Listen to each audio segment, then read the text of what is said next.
Hi, everyone. Welcome to our Domain 3 outline with Larry and Arpita. Larry, let's talk Domain 3, research, implement, and manage engineering processes using secure design principles. Yes, the domain 3, if you're studying, is a very big, broad domain. It covers a lot of subjects and debatable as to why isn't network or identity management systems part of architecture. But overall, we'll address some concepts here. Threat modeling is just to consider what could go wrong, right? And we look at ways that whenever we build something, what else? And we have to consider the use case. So I always say my television could be threatened by water, but since I use it indoors, I didn't make it waterproof. So we have to be realistic. Now, least privilege, don't give people more rights than they need, whether it's a management system that says, I have confidential versus top secret, no. But who needs to write to a DLL? So we try to keep security by design so people just don't accidentally change things. Defense in depth, there's an old saying, don't put a steel door on a straw house. We need multiple layers and boundaries. And secure default, sometimes that was like the biggest problem, is that to make something usable, we put it in, and in old Microsoft systems, everyone had full control.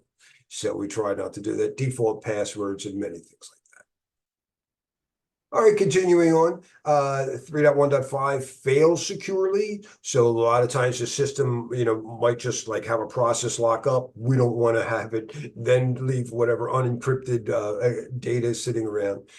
Segregation of duties. This often goes along with our role-based access control and making sure that no one role can perform all the functions needed. Keep it simple and small, the old KISS principle. So the less parts we have, the less parts to break. What is the difference between fail secure and fail safe? Well, a fail safe is to make sure that when something fails, it doesn't leave it in an insecure state. Now, there's a little weird worded thing where, does that mean I should leave the doors open? Like if there's an electronic locks in the building and the electricity went out, should I leave the doors locked? No, the people might not get out of the building, that they failed because of a fire. So that's to fail safe, but in an open way. Fail secure is sometimes looked at as to fail closed. So if the firewall goes down, don't let any traffic through. And some people will separate the first type as that's fail soft versus fail secure, and they're all called fail safe. They happen to just call it fail secure here. Continuing on, zero trust or trust but verify. We just assume that anything connecting to our network, any device, cannot be trusted by default. We have to proactively do something to verify that that device or whatever is true. Privacy by design, especially important in like GDPR type of things, that we make sure that we incorporate privacy all through the life cycle, even through testing, and then also give control of the data to the actual data owner. Shared responsibilities and secure access service edge are both cloud concepts. When you have a cloud provider, you have to understand what things are responsible and where that line in the sand is. And then the secure service access edge is a combination of like SD-WAN as well as CASB, firewall as a service, and other things to help us in our cloud architectures. Larry, 3.2 is understand the fundamental concepts of security models. Biba, Star Model, Bella Padula, and a couple of others. Yeah, these are operating system architecture models to ensure that the hardware is accessed by the applications in proper way or by the user. So the Bella Padula model is the standard, what we see in the military. If you have top secret, you shouldn't be writing stuff down. If you're not a top secret, you can't read up. Biba looked at this and said, oh, no, but if you're worried about confidentiality, that's good. But then people with low rights could write up. And so he said that would compromise integrity. And Star Model kind of followed. It was a combination of both. Another model, though, that I love is the Clark-Wilson model, and it is the default on secure Linux. And it gives us a separation of duties so that a user does not access a file. They go through a program. So they always give rights to the programs first. 3.3 is select controls based on system security requirements. Yeah, well, system owners are risk owners for any individual system they have. So it's really a lot of what we did in domain one. We have to make sure that we do a real risk assessment, that we understand the requirements of the system, if it's a mail server or whatever, or a SQL server, and ensure that we select the appropriate controls for that system based on those specific requirements that helps enable the business. 3.4, understand security capabilities of information systems like memory protection, trusted platform module, TPM, encryption and decryption. Yeah, in any computer or system, your phone, there are certain areas of memory that should only be written to by the operating system. The application or the user only has various places, and we do our best, and it prevents all types of like buffer overflow type kind of things. Trusted platform module, one of many hardware ways to store your private key in a protected area, so nothing you can click on that steals that. And encryption, decryption in general, and understanding how that, in fact, actually, that's a whole big section in our thing, and we're going to see some more coming up here. So 3.5 is assess and mitigate the vulnerabilities of security architectures, design, and solution elements. Well, that's a mouthful. It pretty much encompasses everything, and the bullets here do. So, in our distributed systems, things run on clients. You get what I'm doing in my browser. We got to make sure that that client's secure. Look at it from the server side, and where we bring things in. And then a lot of times we have web servers that then feed things to database servers. And a lot of our vulnerabilities, actually, I noticed on the exam, they try to fix it the client side. Like, no, they could come up with their own. So do watch for making sure that you correct it at the server side and that your database backends. Cryptographic systems, again, we're going to cover quite a bit of that, but they go all over from every place in the stack. And one of the most significant vulnerabilities that we have over years is where our IT systems touch the physical world, our SCADA systems, industrial control systems, things that operate machines. So certainly when they consider security in those areas. Right. Continuing on, we also want to consider our cloud-based systems, and whether it's software, infrastructure, and platform, which really is a lot of different things today. Distributed systems, again, from our previous one, it just means I don't run everything on one machine. So you have to, identify all the things. And today, just about everything's on the internet. One of my favorite hacks was the thermometer, the smart thermometer in Vegas, where some DEF CON or Black Hat hacker got into the hotel. Microservice, so our distributed systems now in the cloud, that our DevOps, and we're just using APIs from other organizations, probably the biggest hole that we cover more in our app security stuff. And then finally, containerization is to make sure that when I do contain these different things, that the container itself, the image of the container is secure, and that things orchestrate well and securely. Wrapping up 3.5, serverless, again, I mentioned platform as a service is more than just any one thing. And serverless computing is really an extension of that, where if, say, the Dropbox or Zoom we're using, Zoom uses Amazon's services and infrastructure platform, and they don't care about maintaining the servers. Embedded systems refers to when things are like just built into it, like the thermometer I mentioned earlier. Cameras often have web servers built into them. Edge computing devices, all the things that sit along and allow access to various things. So a perimeter control, one of the most important things. And then virtualized systems, where we talked about containerization. Containers contain application libraries. Virtualized systems contain all the application libraries, all the user space, and allow you to then virtualize the entire computer and just run it on someone else's infrastructure on their hypervisor. 3.6, select and determine cryptographic solutions. I bet this is your favorite topic, Larry. Don't you guess? Yes, certainly one of my things. So the cryptographic life cycle from the time you implemented the system, but a lot of times it's key rotation and making sure, just like passwords, making sure that the algorithms that you selected are still appropriate today. Cryptographic methods, well, we use symmetric to encrypt data, and for many years, it's all we had. We can kind of authenticate with that, but it doesn't provide non-repudiation. So asymmetric systems like elliptical curve, and I love that they point out quantum computing with their quantum encryption here, but they're there to share keys and provide non-repudiation of, say, a hash when we sign things. Now, public key infrastructure is really when I have an asymmetric system and I give you my public key, I keep my private to my private. How do you know that I can put any name in there? So public key infrastructures let us trust that when I get somebody's public key, it's really them. Now, why the ISC square puts in quantum key distribution for anyone studying for your test, don't worry, you're not going to buy one at the store. But when we come up with keys, we want them to be random. And I'd like to know if somebody figured it out. So quantum key distribution is just a theoretical, actually, the Chinese have supposedly been using it for a few years to create session keys, symmetric session keys, kind of like Diffie-Hellman, in a way that's very random, and it's pretty spooky to Einstein, but if somebody guesses your key, it would break. We'll get into that in my class. But key management is the hardest part. Absolutely, I don't care how strong your locks are, where are the keys, whose key does what. So there's all kinds of things, in whether it's rotation or all kinds of things. Digital signatures and digital certificates are associated with your asymmetric cryptography. Your certificate is a validated public key. So somebody, a CA, says that's definitely you. And then when I sign something with that, people can say it definitely came from Larry. It was not shared with somebody else. So that's where we get our non-repudiation.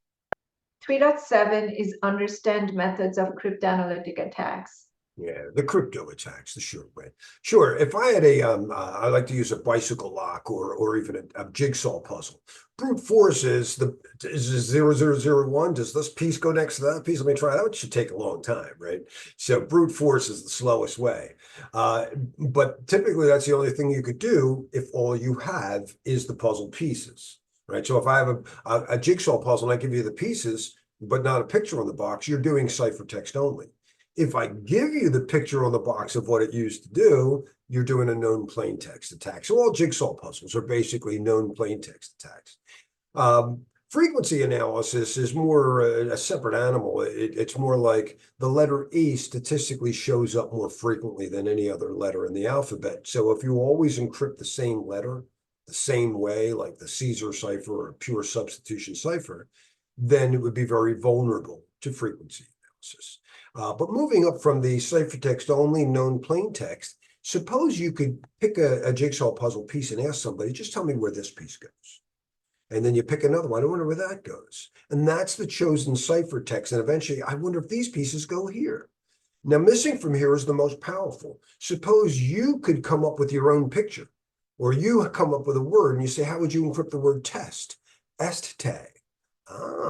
Maybe even make it slightly different. Vest. Est ve. So chosen plain text, not listed here, would be the most powerful of those class of attacks. And actually, there's a question that's been on the exam for a while about the avalanche effect. It's specifically to mitigate chosen plain text, where I said, how would you encrypt the word test? And you say, I est tag.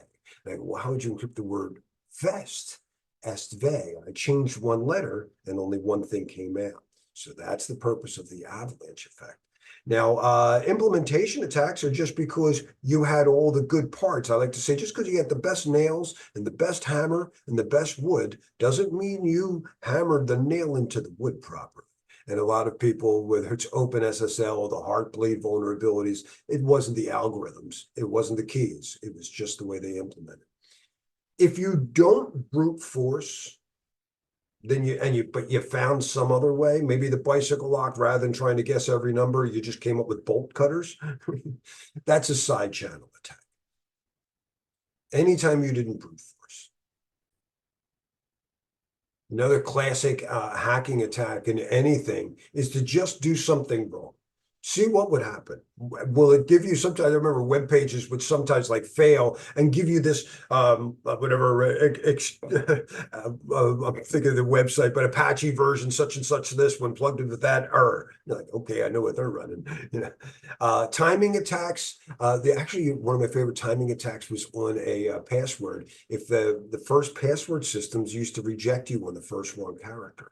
So if you guess the wrong character and you were rejected in whatever 4 milliseconds, and then you guess the right character, but you were rejected in 6 milliseconds. You're like, oh, the first letter of the password must be A. Let me try, until so timing attacks beat a lot of systems. Man in the middle is a very common attack, shows up through all the exam, and it's a two-party impersonation attack. It's when whatever your access point, a rogue access point pretends to be yours in your environment, but it still sends you to wherever server you want, but it's watching everything you're doing in the middle. Pass the hash is one of the funniest type of attacks, and it's also known as a replay attack. We typically hash passwords or encrypt them.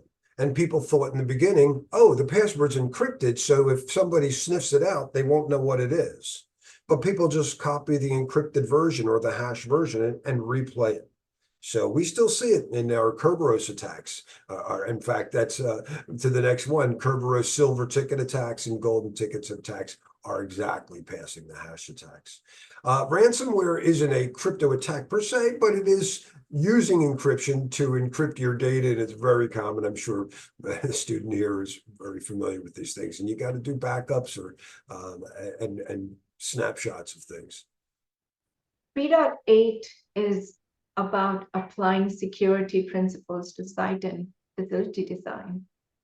Yeah, anything from where is your facility, where is the data center in that facility, how do you protect various people from other people or systems from other systems, including how do I provide secure access or actually emergency evacuation if something goes wrong. Right. So there's all kinds of things that go into it, from emanations interception to fire suppression. And the exam will test you on these things. 3.9 is design site and facility security controls. Yeah, so now we're actually putting in the controls for the security. So actually the wiring closet is one of my favorite targets back in the old day to get into another company. So often companies might be in a building, the same building, and we used to have a very common shared access. Make sure that you know where your data feeds are and you can secure those things. And of course, that includes the server room itself in our data centers. Media storage, and make sure that things like temperature and humidity are controlled so the media can still be read. I've had people with tape backups in the old days that told me they got ruined because of sunlight coming through the window, heated up the cabinet they were in. Evidence storage, also covered in domain 7, is really, really important, especially if to prove that that evidence was protected throughout the evidence lifecycle. And making sure that whether it's to protect a human's life or the data itself, that we have restricted areas with appropriate security controls and access to those. Also includes HVAC. We need environmental controls, proper temperature, even to control contamination. When I open a door, I don't want fumes from outside coming in. So we have positive pressure in the building. We also have to, again, always be ready for whether it's a fire or a flood or some other disaster, a way to deal with these things. And then finally, power. I mean, it's hard to run a data center without electricity. Hopefully we're getting clean power from our providers. It could go out, but we're going to need at least redundant power to gracefully shut down and possibly to continue to operate. 3.10 is to manage the information system lifecycle, my favorite topic. Well, a lot of it really overlaps with what we did in domain 1. We overall are protecting the enterprise, and we have to understand the different stakeholders' needs and requirements. When we did this again in our development life cycles, we always have to figure out what the requirements are. We do that with a risk assessment. We architect designs, we develop and implement the design, and then we integrate it into an existing thing. We're not starting over from scratch, and we have to figure out and we do this again in testing when we do our integration tests. Right. So after we integrated it in a test environment, we then verify. Now, verification, I like to say, is if you're a cook, the cook can put a thermometer in the steak or whatever and make sure that that particular unit testing works right. But validation is from the perspective of the customer. Some user acceptance test. Did everything come out right? Not just that one item in the steak, but that I got my appetizer before the meal. And, sometimes it's just a matter of orchestration. Transition and deployment, very tricky. We often have to take some time to deploy technologies and make sure the rollout came clean. And then once it's signed off, we have to maintain it. It's like once you got your car, you still have regular maintenance every X thousand miles. You have to, get the oil changed. And then eventually we're going to retire some system. Now, I like to say when I retire my mail server, I didn't retire mail. When I retired that car, I didn't retire driving. So when you dispose of a system, it's always important to not just make sure I didn't leave data in the car as I dropped it off, but I'm going to take stuff out of the car that I still need. People will say, I got rid of the mail server and I make sure I degaussed and shredded the drive so somebody couldn't get it out of the trash. You're like, did you migrate the data out of it? We still need the mail. And that completes our domain 10 or domain 3. Thank you.